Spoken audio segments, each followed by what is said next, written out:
Comment exciter une femme et sortir du lot? Si tu appliques ce que je vais te dire dans cette vidéo, tu vas sortir du lot et tu vas exciter beaucoup de femmes. Premièrement, une bonne communication. Les femmes aiment les hommes éloquents, les hommes qui parlent bien, qui parlent lentement. On entend bien les mots qui sortent de leur bouche. Bonne articulation, parler calmement. Savoir maintenir une conversation sans trop parler. Il y en a beaucoup qui font l'erreur de vouloir impressionner parce qu'on a peur des blancs, etc. Vouloir parler, impressionner plus qu'elle, plus qu'une pipette. Oui, il y a de fortes chances lors d'une entrevue avec une femme que tu parles plus qu'elle, surtout en début de relation, notamment si tu tombes sur une femme timide, réservée, qui a besoin d'être en confiance ou quoi que ce soit, pour qu'elle s'ouvre. La plupart des femmes ont besoin de se sentir à l'aise. Parfois, tu tombes, c'est vrai que je dis souvent, les femmes parlent comme des pipelettes. Or, quelquefois, tu tombes sur des femmes qui parlent pas beaucoup. Et c'est plutôt chiant puisque c'est à toi de tout alimenter. Donc, pour pouvoir faire en sorte qu'elles alimentent la conversation, qu'elles s'ouvrent, poser des questions ouvertes, faire preuve d'écoute active. Mais toi, lorsque tu parles calmement. Lorsque tu as affaire à une femme qui parle beaucoup, une bonne une bavarde, une femme qui parle normalement, eh bien, c'est très bien si elle aime beaucoup parler. Tu orientes la conversation, tu diriges la conversation. Une femme qui parle beaucoup, laisse-la parler, tu écoutes, tu acquiesces et laisse-la déballer ou quoi que ce soit. Tu rebondis parfois de temps en temps sur ce qu'elle te dit. Tu orientes la conversation en posant parfois quelques questions ouvertes ou quoi que ce soit, en rebondissant sur ce qu'elle te dit comme je viens de te dire. C'est très bien. Maîtrise ton langage non verbal corporel et on est bon déjà. Regarde-la dans les yeux lorsque tu lui parles, lorsqu'elle te parle, sans la fixer comme un psychopathe, hein. Et on est bon. L'idéal, c'est qu'elle parle plus que toi tu ne parles. Tu écoutes ce qu'elle a à te dire et tu rebondis sur ce qu'elle te dit. Tu poses des questions ouvertes, tu la laisses parler, s'exprimer, ensuite tu acquiesces et tu rebondis. Parler moins, mais écouter plus. T'as pas besoin de déblatérer comme une pipelette ou quoi que ce soit. Prends ton temps, parle calmement quand tu parles aux femmes. Cool. Pas de stress, détendu, notamment si tu es en rendez-vous avec elle ou quoi que ce soit, va pas partir, elle est en face de toi, elle est là, elle est venue, si elle est venue, c'est qu'elle est intéressée. Tranquille, parle normalement, calmement. Marque des temps de pause si nécessaire, ne pas avoir peur des blancs. Utiliser les blancs, justement, ça peut te permettre de créer de la tension sexuelle.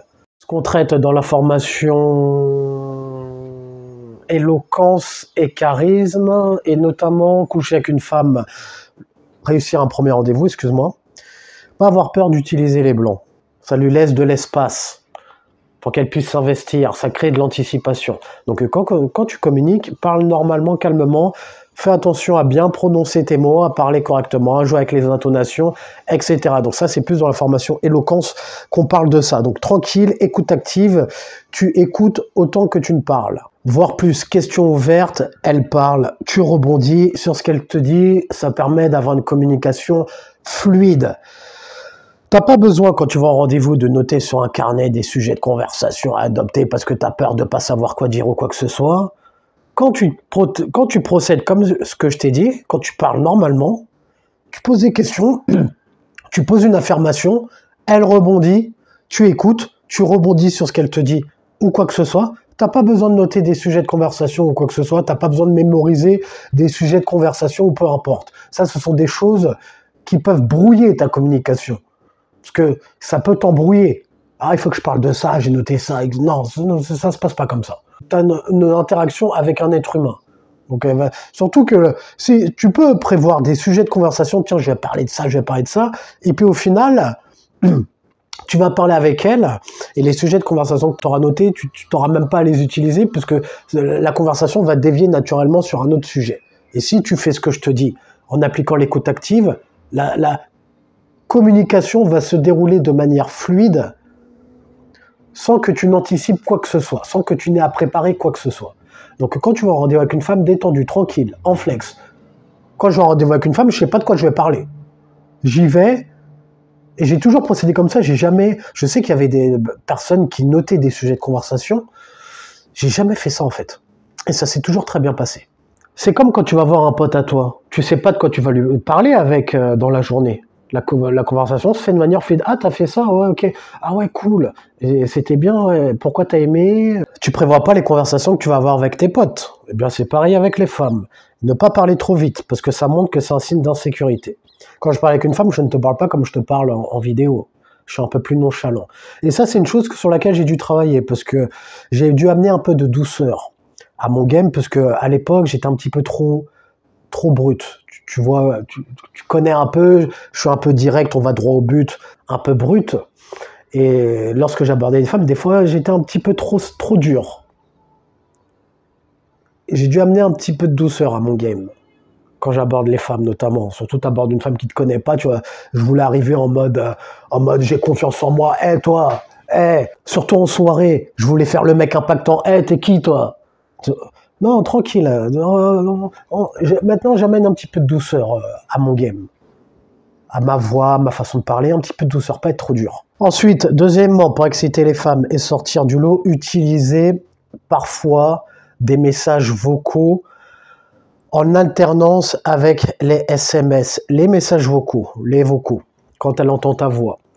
Ça te permet de sortir du lot, ça permet de mettre du confort, de faire ressentir des émotions, ça te permet de sortir du lot. Après, tu peux utiliser la méthode classique, faire que SMS pour voir un rendez-vous, ça marche aussi, mais le fait d'envoyer des vocaux, ça te permet de te différencier et de sortir du lot. Il n'y a pas beaucoup de gens, d'hommes, qui font ça. Et de plus, si tu envoies une vidéo où elle te voit en train de parler, après ça, fais-le quand tu es sous ton meilleur jour. Choisis des bons angles ou quoi que ce soit, parce que c'est une chose qui peut te disqualifier. C'est par exemple, tu fais une vidéo, t'es pas sous ton meilleur jour ou quoi que ce soit, t'as une mauvaise mine, ou peu importe. Bon, ça, le fait de faire des vidéos, c'est pas obligatoire. Tu peux déjà passer par le stade pour te sentir plus à l'aise, envoyer des vocaux. Elle entend ta voix, elle voit comment tu parles. Ça lui permet de se projeter. Et il y a des femmes qui le font de manière spontanée d'elles-mêmes. Ça arrive que des fois, par exemple, tu es en train d'échanger avec une femme et d'elle-même, elle t'envoie un vocal. Donc toi, tu vas rentrer dans le jeu, ou d'elle-même, elle t'envoie une vidéo. Donc toi, tu vas rentrer dans le jeu. Et ça, c'est quand même un signe d'intérêt de sa part, parce que ça demande un investissement de sa part, d'envoyer un message vocal. Peut-être qu'elle va se rater, peut-être qu'elle va faire plusieurs essais, ou quoi que ce soit. Donc lorsqu'une femme t'envoie un vocal d'elle-même, de manière spontanée, sans que tu n'aies rien demandé, ou une vidéo, c'est quand même un bon signe d'intérêt de sa part. Il y a un investissement de sa part. Elle sort de sa zone de confort pour toi. Donc ça, elles font pas ça avec n'importe qui, à moins qu'elles soient vraiment à l'aise ou que elles fassent ça comme si elles te parlaient ou comme si elles changeaient de culotte ou quoi que ce soit, de manière naturelle. C'est quand même un bon signe d'intérêt. De ce que j'ai pu remarquer, les femmes qui font ça d'elles-mêmes, je les ai revues et elles étaient fort intéressées. Parce qu'elles savent que c'est quelque chose qui va les faire sortir du lot. Donc elles le font avec des hommes qui sont réellement intéressés. Non, excuse-moi. Elles le font avec des hommes dont elles sont réellement par qui elles sont réellement intéressées. Comme je t'ai dit, c'est un bon signe d'intérêt. Parce qu'elles savent très bien que lorsque tu fais ça, toi, tu vas te dire, ah ouais, ça, effectivement, quand elles me font ça, je me dis, ah ouais, tu sors du lot, toi. Intéressant. T'es à l'aise pour parler, t'as l'air d'avoir une certaine confiance en toi, même si c'est pas un signe qu'on recherche chez une femme, ça sort quand même de l'ordinaire. Ça permet de se différencier contrairement au message smiley derrière son écran ou quoi que ce soit. C'est pas obligatoire, mais ça rajoute un petit peu de piment de faire ça. Tu peux la jouer classique, comme je t'ai dit, mais tu peux le faire également. Comme tu sais, les femmes sont émotionnelles. Les messages ne sont pas perçus de la même façon lorsque tu l'envoies en visio ou en audio et lorsque tu l'envoies par SMS. Après, les gars, c'est un plus. C'est un plus, c'est pas une obligation. La méthode classique fonctionne également. Si tu as envie de t'exercer à cette pratique, tu peux le faire. La dernière fois, je vous ai envoyé un extrait d'échange SMS que j'avais vu avec une femme que j'avais revue j'avais utilisé des vocaux. Si tu veux, je te mets la vidéo ici. Donc c'est pour ça que je vous dis, travailler sur l'éloquence, les femmes aiment les hommes qui parlent bien ou quoi que ce soit. Donc si besoin, tu as ma formation sur l'éloquence pour pouvoir t'aider à créer ce cadre plus personnel et plus confortable, avec une voix suave, un bon ton de voix, utiliser les bons mots de la bonne façon. Tu as tout ce qu'il faut dans la formation sur l'éloquence. Troisième point, troisième chose, savoir prendre son temps lors des préliminaires pour exciter une femme. Les préliminaires sont importants dans les moments intimes pour faire monter la tension sexuelle, pour l'exciter, créer un cadre. Ce que je t'explique dans ma formation, réussir un premier rendez-vous, il y a une partie sexe, une vidéo de 40 minutes, 45 minutes, où je te parle de tout ça, je t'explique comment être un bon coup, comment utiliser les préliminaires pour bien la chauffer, comment durer plus longtemps au lit, comment la faire jouir sans forcément avoir un gros engin. Moi, les préliminaires, c'est la partie que je préfère, contrairement à la partie sexuelle. J'aime bien, je préfère les préliminaires, j'aime bien prendre mon temps. Donc ça, c'est un point fort que j'ai, les préliminaires, parce que j'aime ça. J'aime prendre mon temps quand je fais ce que j'ai à faire. Ensuite, pendant la partie intime, pendant les rapports, à savoir taper fort quand c'est nécessaire. Pas au début comme un bourrin, c'est pour ça qu'il est intéressant de bien faire monter la tension sexuelle, que ce soit la femme à un moment donné qui te dise vas-y plus fort, vas-y plus vite, etc. Qu'elle demande que ça tape fort. Tu vas pas arriver comme un bourrin et y aller comme un bourrin dès le départ, sans avoir fait monter quoi que ce soit. Ça se prépare. Les femmes, il faut savoir les préparer. C'est comme un bouton de volume que tu augmentes progressivement. Tu vas pas d'un coup comme un bourrin ou quoi que ce soit. Donc on voit tout ça dans la formation. Coucher avec une femme le premier soir, réussir un premier rendez-vous, savoir varier les plaisirs. Le sexe, c'est important pour que les femmes aient envie de te revoir ou quoi que ce soit. Quatrième point, comment faire pour que les femmes soient excitées par toi, te voient comme le prix, te voient comme un homme séduisant et attirant. Savoir jouer entre la balance, être trop dur et être trop mielleux, être trop doux, juste milieu. Comme je vous dis, on n'est pas là pour être trop dur avec les femmes, le délire alpha, je suis un alpha et toutes ces conneries, oubliez ça. À un moment donné, confrontez-vous à la vraie vie et dealez vraiment avec les femmes. La branlette intellectuelle, ça va 5 minutes. Et ça, c'est comme je t'ai dit, au début, c'est un truc que j'ai dû travailler, moi, à ajouter de la douceur à mon game. Justement, je voulais faire le mec trop dur, trop confiant, trop alpha ou quoi que ce soit. Il faut savoir être ferme quand c'est nécessaire, mais être doux quand c'est nécessaire. Quand tu flirtes avec une femme, tu vas de manière douce, de la douceur, tu peux être mielleux. Les femmes aiment la douceur, mine de rien. Mais savoir être ferme quand c'est nécessaire, quand elles dépassent les limites, par exemple.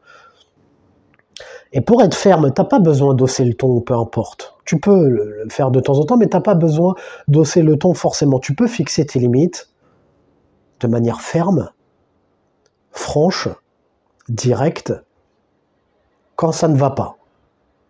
En parlant calmement.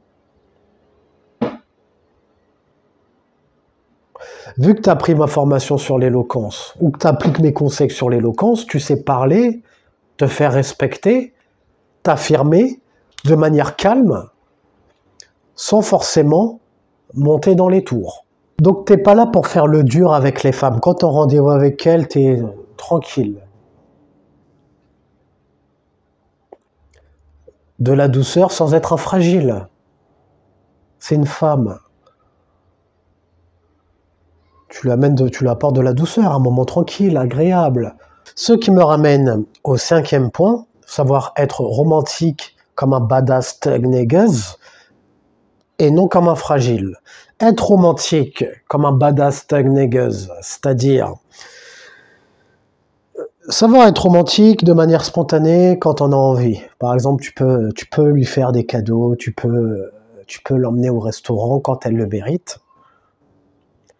Tu peux créer une ambiance tamisée, les bougies ou quoi que ce soit quand elle est chez toi ou peu importe. Si tu as envie de lui acheter des fleurs ou quoi que ce soit parce qu'elle le mérite et qu'elle a eu un bon comportement, il n'y a pas de problème. La différence entre un homme badass, séducteur, bad boy ou quoi que ce soit et un fragile, un simp comme on aime les appeler, c'est que le simp, il va faire des cadeaux dans le but d'avoir quelque chose en retour, dans le but d'essayer de lui plaire. Or que le badass, thug niggas, qui a confiance en lui, qui sait ce qu'il vaut, peu importe, il sait être romantique, il sait faire des cadeaux ou quoi que ce soit quand la femme l'a mérité et parce qu'il en a envie. C'est différent. Tu fais pas ça dans le but d'obtenir quelque chose en retour. Tu le fais parce que ça te fait plaisir et que tu en as envie. Quand elle ne s'y attend pas, tu as envie de prévoir un petit week-end, un petit voyage, une petite sortie à la plage ou quoi que ce soit, qui n'était pas prévu. Exemple, tiens bébé, prépare-toi, je t'emmène là, je prends les devants, je prends le lead, ou quoi que ce soit. Elle le mérite, la relation se passe bien ou quoi que ce soit, mais tu vas pas le faire avec une femme qui te calcule pas, ou avec une femme qui te montre du désintérêt. Tu vois la différence, tu comprends la différence. Si tu as envie de travailler sur toi maintenant, devenir cet homme attirant, séduisant, charismatique, tu peux aller jeter avant d'aller scroller les prochaines vidéos sur les manipulations des femmes ou quoi que ce soit. Pourquoi telle actrice a trompé tel acteur ou toutes ces merdes, toutes ces vidéos putaclic. Pense à travailler sur toi, pense à devenir l'homme que les femmes désirent, va jeter un petit coup d'œil en description pour voir ce qui s'y passe. Mets un j'aime si tu as aimé le sujet de cette vidéo, abonne-toi si tu aimes le contenu de cette chaîne, et comme disait Denzel Washington dans Training Day, est-ce que tu préfères être un loup ou une brebis? Prends une décision.